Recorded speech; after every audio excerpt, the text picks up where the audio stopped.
Hello Vault Dwellers, Caedo here, and welcome to another Fallout 76 guide for finding raw flux. This one I'll be covering Crimson Flux, and what plants to keep an eye out for in your search.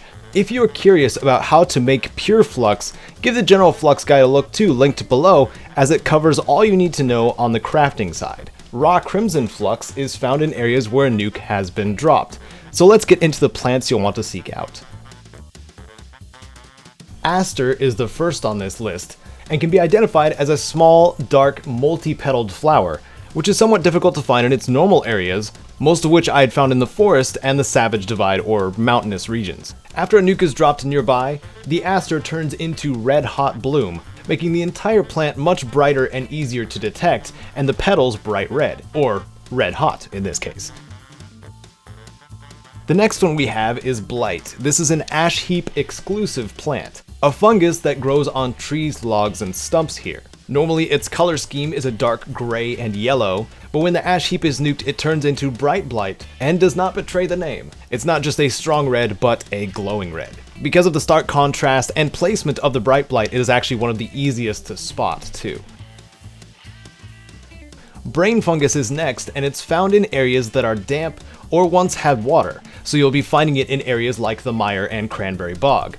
Understandably, it's called brain fungus because it looks like brains growing out of the ground. If a nuke lands nearby some brain fungus, it has a chance to turn into the enlightened fungus, which takes it from its washed out yellow color to red. Just like bright BLIGHT, this contrasts pretty heavily if you're in the area where it grows, so keep an eye out in those marshy areas. The cranberry plants look like low-growing bushes with a vine coming up, and if diseased they'll look faded, mostly green, whereas if they're healthy the berries will be red and the green a bit more lush. After being mutated from a nuclear blast, the green becomes much more dark, and the berries a bit more of an intense red, say crimson. Cranberry plants and diseased cranberries mainly grow in the cranberry bog, but there is a farm in the forest called the Aaronholt Homestead where they're growing cranberry plants as well. However, if you're thinking cranberries and a high density of them, better off with cranberry bog. Firecaps are next, and man are these hard to find in large quantities. These are big orange mushrooms with yellow growths on the top. All the ones I discovered were in the forest area, kind of out and by themselves. Sometimes growing near or on trees, sometimes growing out in the open. But thanks to the normal color of it, it's relatively easy to spot. When firecaps are caught in a blast zone, they turn into blast caps, turning the cap a magenta color, and the pustules go neon blue. Again, not too hard to spot, but firecaps or blast caps are pretty few and far between.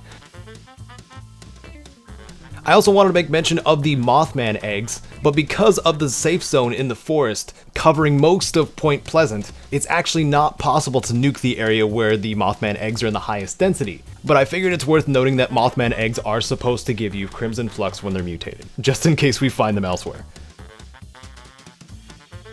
Finally, we have the wild gourd blossom, a vine that grows along the ground with yellow flowers coming out of it. Thanks to blending in with a lot of the environments in the other biomes, this has been made harder to find. But if a mushroom cloud reaches it, the wild gourd blossom turns into boom bloom, turning its flowers a bright red and making it much easier to find. These I found most commonly in abandoned gardens and farms, but can also be found in various places out in the open. Would not recommend investing solely in the wild gourd blossoms though.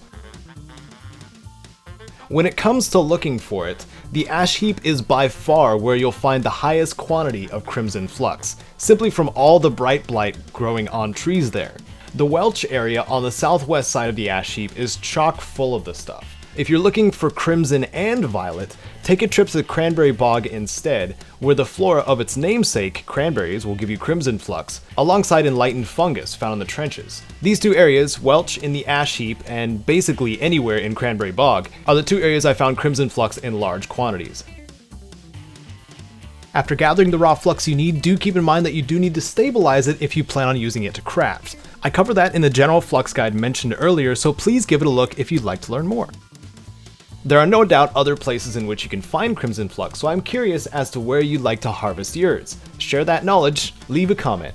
If you found this guide entertaining, useful, or both, do whatever it is you see fit to show that, and please consider supporting my channel via Patreon. Want more guides like this? You know what to do. Thanks for watching, this is Caedo, wishing you a happy Reclamation Day.